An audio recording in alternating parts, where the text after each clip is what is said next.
This is a Federal News Network podcast. In July 1973, a fire damaged or destroyed up to 18 million Army and Air Force official military personnel files at the National Archives and Records Administration's National Personnel Records Center in St. Louis, Missouri. These records are important for veterans who are looking to make claims with the Veterans Affairs Department.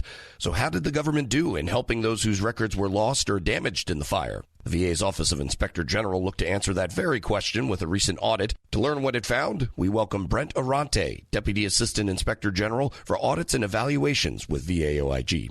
Brent, thanks for joining us. You're welcome, Eric. Glad to be back on the show. All right, so lay out exactly what happened at this facility. How many of these records were actually affected? I know that, there was a general number of 18 million, but what did that include? So the reason it's estimated that it was 18 million was that records facility at the time did not actually record the physical location of all of these records. So they're not 100% sure of all the records that were damaged or destroyed. It's estimated that those that served in the Army from November 1912 to January 1960, about 80% of those records were lost or destroyed. And those in the Air Force that were discharged between September 25th, 1947 and January 1st, 1964, approximately 75% of those records were destroyed as well. Wow. Okay. So this might sound like a weird question, and obviously this is an important undertaking for VA OIG. They would like to know, but why now? Why did the IG take a look into what happened in this process now? So last year, Representative Carbajal from California, through the National Defense Authorization Act of 2023, reached out to the IG and asked if we could conduct a review on this process and to see if the Veterans Benefits Administration was actually helping veterans obtain or reconstruct some of those destroyed or damaged records.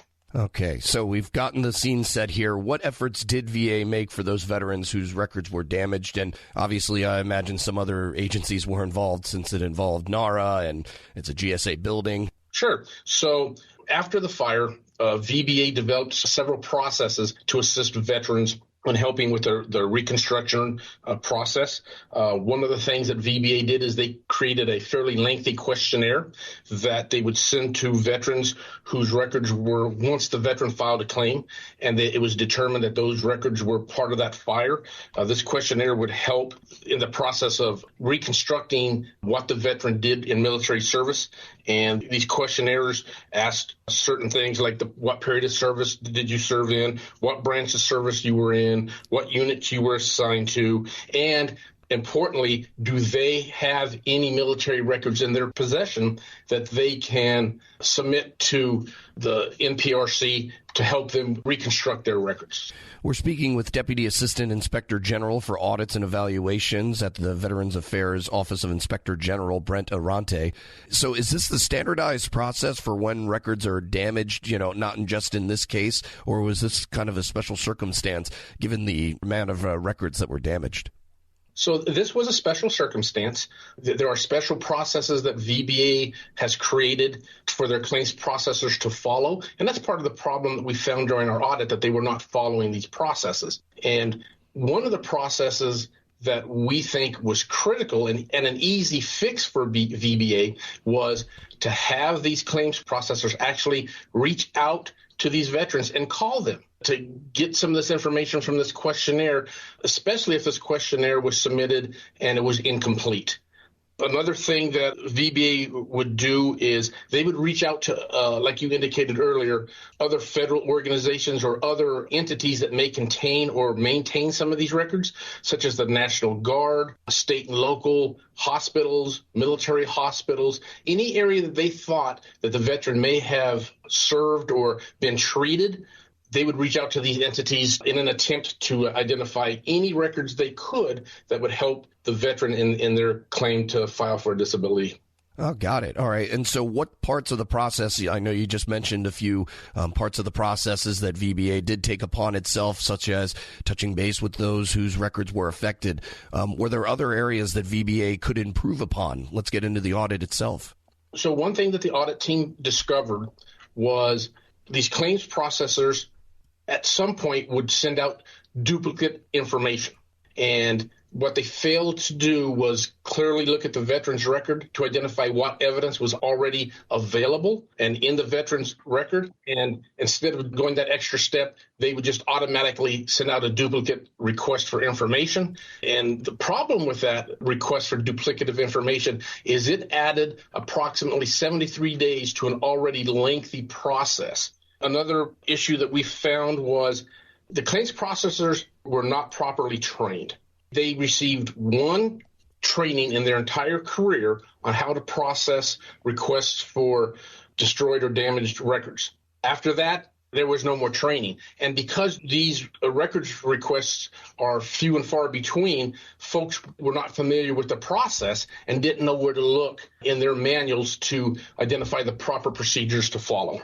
And was there any response from VA on this? And do the people who you were speaking about there, do most of them even still work with the VBA?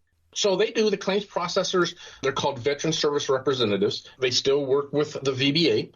So what we found was the Veteran Service Representatives just were not always following policy. And because they did not see these types of requests very often, they became unfamiliar with policy. And what we determined is they only had one training event throughout their entire career.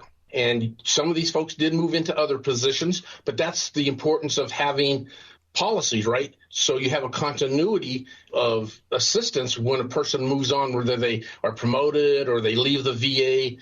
And we found that one training event was just not enough.